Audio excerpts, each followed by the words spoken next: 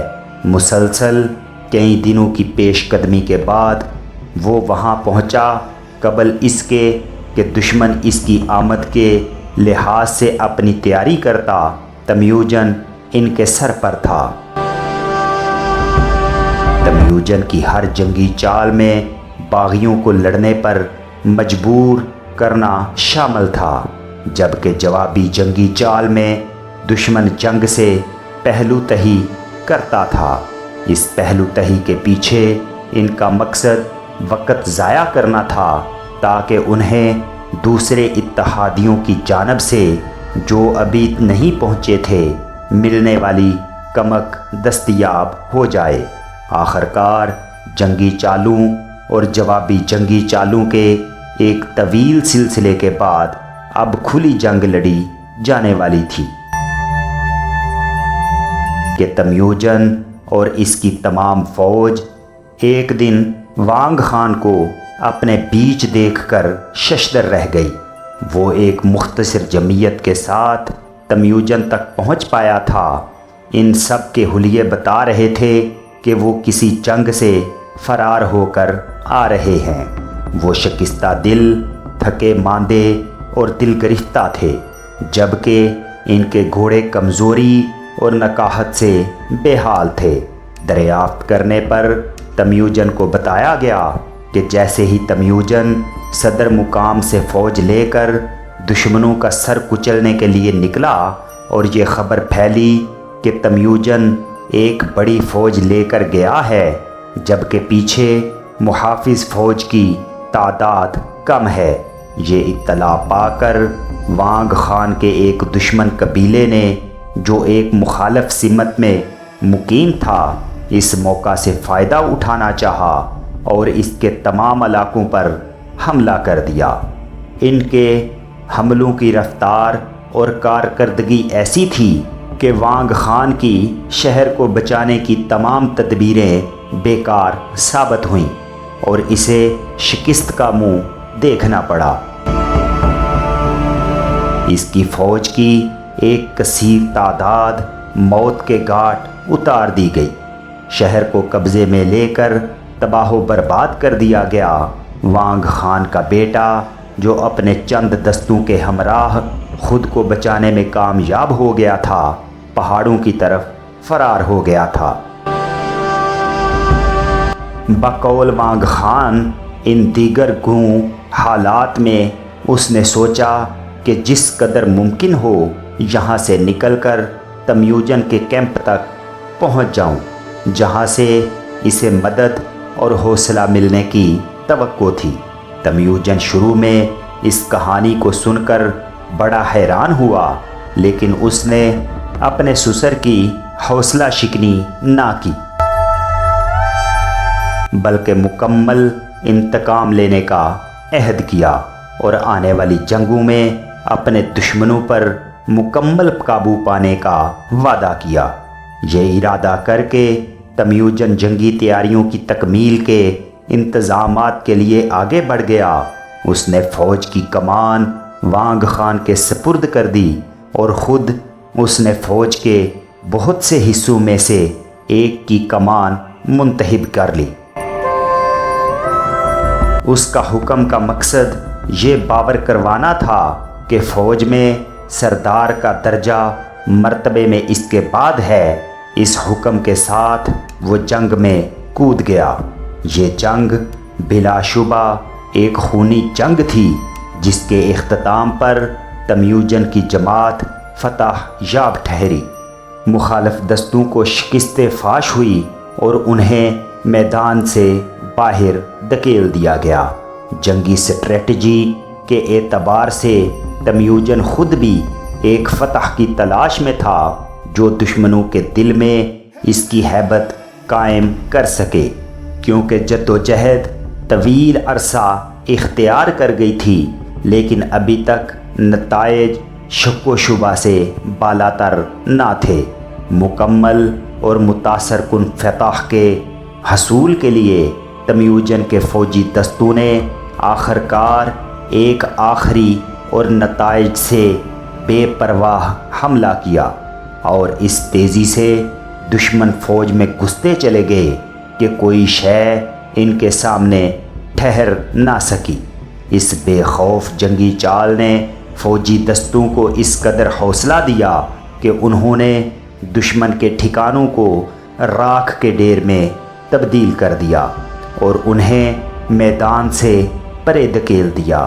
مذکورہ جنگ کے اس بدلتے حالات، جنگی چالیں، تمیوجن کا بے جگری سے اپنے دستوں کو لڑانا اس بات کا کھلا ثبوت تھا کہ وہ کوئی معمولی سردار نہ تھا۔ اس فتح کا براہ راست اثر تمیوجن کی ملٹری کمانڈر کی حیثیت سے صلاحیتوں پر پڑا اور اس اعتماد کا مظہر تھا جو وانگ خان نے اس کی ذات پر کیا تھا۔ تمیوجن کی فتح نے باغیوں کی کمر توڑ کر رکھ دی تھی، لیکن وانگ خان کے لیے اپنے تخت اور صدر مقام کی بازیابی کے لیے واپسی کا راستہ ابھی تک کھلا نہ تھا۔ اسے معلوم ہوا تھا کہ اس کے بھائیوں میں سے ایک نے عنان حکومت سنبھال رکھی تھی اور اس کی جگہ پر قراقرم میں اقتدار کے مزے لوٹ رہا تھا۔ اس کے بھائی کا نام آرکیکرا تھا۔ اسے تمیوجن کے سرکردہ مخالف رہنماؤں میں سے ایک تصور کیا جاتا تھا اور یہ احساس فطری اور غلط بھی نہ تھا۔ بادشاہ کا بھائی یقیناً اس بات کا خواہش مند ہوگا کہ اسے اپنے بھائی کے دربار میں سب سے افضل جگہ ملے، لیکن اگر یہ جگہ کوئی نئی پسند لے جائے تو احساسات کا منفی ہو جانا کسی اچنبھے کی بات نہ تھی۔ اس نے وانگ خان اور تمیوجن کے خلاف ہونے والی سازشوں میں حصہ لیا، بلکہ کئی لحاظ سے اسے ان سازشیوں کا سرغنہ قرار دیا گیا تھا، کیونکہ جب وانگ خان کو صدر مقام سے باہر نکلنا پڑا تو اس کے بھائی نے اس کے جاتے ہی تخت سنبھال لیا تھا، لیکن اب سوال یہ تھا کہ وانگ خان کو تخت پر کس طرح بحال کیا جائے اور اس کے غاصب بھائی کو کس طرح اتارا جائے۔ تمیوجن نے اس منصوبے پر عمل درآمد کرنے کے لیے تانا بانا بننا شروع کر دیا تھا۔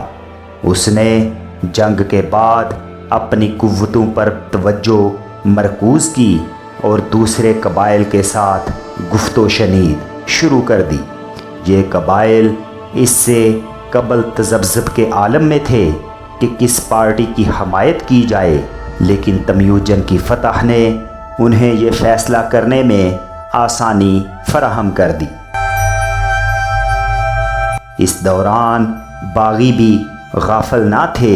انہوں نے از سر نو خود کو اکٹھا کیا اور اپنی اپنی کھوئی ساکھ بحال کرنے کی کوششیں تیز تر کر دیں۔ آرکیکرا نے قراقرم میں خود کو ہر ممکن حد تک مضبوطی سے قلعہ بند کر لیا تھا اور اسلحے اور بارود کے انبار لگا دیے تھے۔ اگلے سال کی آمد تک تمام متحرک پارٹیوں نے اپنی تیاریاں مکمل کر لی تھیں اور وہ آخری مارکے کے لیے تیار تھیں۔ ایک بڑی جنگ لڑی گئی جس میں فتح تمیوجن کا مقدر ٹھہری۔ آرکیکرا کو قتل کر دیا گیا اور اس کے ساتھیوں کو نکال کر باہر کر دیا گیا۔ قراقرم دوبارہ لے لیا گیا۔ وانگ خان فتح مند ہو کر اپنے دستوں کے ساتھ شہر میں داخل ہوا اور ایک مرتبہ پھر تخت پر رونق افروز ہوا۔ بلا شبہ اب وانگ خان کے دربار میں تمیوجن کا اثر اور مرتبہ پہلے سے کہیں زیادہ تھا۔ اب اس کی عمر 22 یا 23 سال تھی۔ اس وقت تک اس کی 3 بیویاں تھیں۔ یہ کہنا یقینی نہیں کہ اس کی تینوں بیویاں اس کے ساتھ وانگ خان کے دربار میں تھیں۔ ایک بہادر اور جوان کمانڈر کی حیثیت سے تمیوجن فوج میں بہت مقبول تھا۔ وانگ خان تمیوجن پر خاصا اعتماد کرتا تھا اور اس پر انعام و اکرام کی بارش کرتا رہتا تھا۔ تمیوجن اس وقت تک کوئی ایسی منصوبہ بندی کرتا نظر نہیں آتا تھا کہ وہ اپنے مادر وطن لوٹ جائے۔ تمیوجن بہت سالوں تک وانگ خان کی سلطنت یا اس کے دربار میں مقیم رہا۔ اس دوران وہ وانگ خان کی ملازمت میں رہا اور وانگ خان کے ساتھ اس کے تعلقات مثالی تھے، لیکن یہ تعلقات زیادہ عرصہ مثالی نہ رہے بلکہ ایک تلخ دشمنی میں تبدیل ہو گئے۔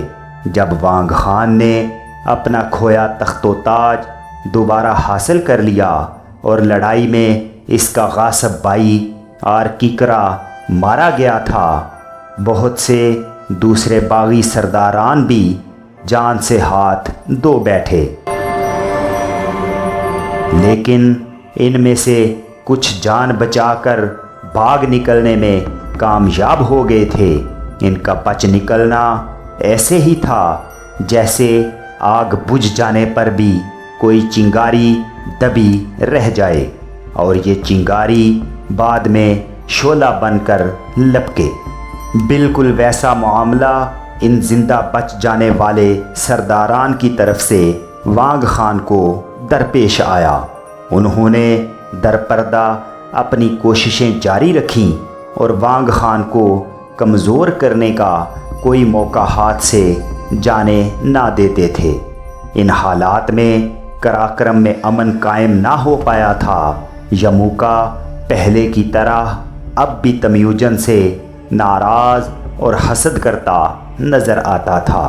اس کے لب و لہجے میں سے انتقام کی بو آتی تھی۔ حالات میں البتہ معنی خیز خاموشی تھی اور وانگ خان کے دربار میں پہلے کی طرح کسی کھلے پن کا اظہار نہ کیا جاتا تھا۔ وانگ خان اس دوران ہمسایہ اردو کے ساتھ برسرے پیکار رہا تھا۔ ان جنگوں میں اس نے تمیوجن کی صلاحیتوں پر زیادہ تر انحصار کیا۔ تمیوجن کی کمان میں اس کے اپنے لائے دستوں کے علاوہ وانگ خان کے دیے دستے اور وہ دستے بھی شامل تھے جو کسی معاہدے کے نتیجے میں شامل ہوئے تھے۔ اسے اپنی کمان میں 4 ماتحت جرنیلوں کی خدمات حاصل تھیں۔ ان 4 جرنیلوں کو وہ اپنے 4 نڈر اور بے خوف بہادر کہتا تھا۔ وہ چاروں بلا کے بہادر اور ماہر کمانڈر تھے۔ تمیوجن وانگ خان کے دشمنوں کے سر اڑاتا یا دور دراز کے میدانوں یا پہاڑوں میں لمبی مہمات سر کرتا پھرتا تھا۔ اس دوران وہ وانگ خان کے جنگی مقاصد کے حصول کی جد و جہد میں مشغول رہا، جن میں حملہ کرنا، لوٹ مار کرنا یا جوابی حملہ کرنا اور انتقام شامل تھا۔ تمیوجن اپنی ماتحت سپاہ میں بہت مقبول تھا۔ سپاہ اس کی شکل میں ایک نڈر، جاندار اور توانا لیڈر دیکھتی تھی، جس میں زبردست سکیمیں بنانے کی صلاحیت تھی اور ان سکیموں پر عمل کرنے کے لیے شاندار جذبہ بھی موجود تھا۔ وہ اس کی قیادت میں خطرناک سے خطرناک حالات میں بھی کودنے سے گھبراتے نہیں تھے۔ وہ جو ان خطرات سے کھیلتے ہوئے جان سے ہاتھ دھو بیٹھے وہ تو یقیناً شکایت کرنے کے لیے زندہ ہی نہ بچتے، لیکن وہ جو زندہ بچ نکلتے وہ خاصے مسرور تھے کہ جو شخص انہیں جان لیوا خطرات سے زندہ نکال کر لے آیا ہے۔ عظمت کی یہ فصل مغل سردار تمیوجن یعنی چنگیز خان کے لیے نہایت عظیم تھی۔ تو دوستو، امید ہے آپ کو آج کی ہماری یہ ویڈیو ضرور پسند آئی ہوگی، تو کائنڈلی جاتے ہوئے ہمارے چینل کو سبسکرائب کیجئے، اس ویڈیو کو لائک کیجئے اور دوسروں کے ساتھ شیئر کیجئے۔ ملتے ہیں ایک نئی ویڈیو کے ساتھ جس میں ہم آپ کو بتائیں گے کہ یموکا نے کون سی سازش کی اور وانگ خان کا خاتمہ کیسے ہوا۔ تو اپنا ڈھیر سارا خیال رکھیے۔ اللہ حافظ۔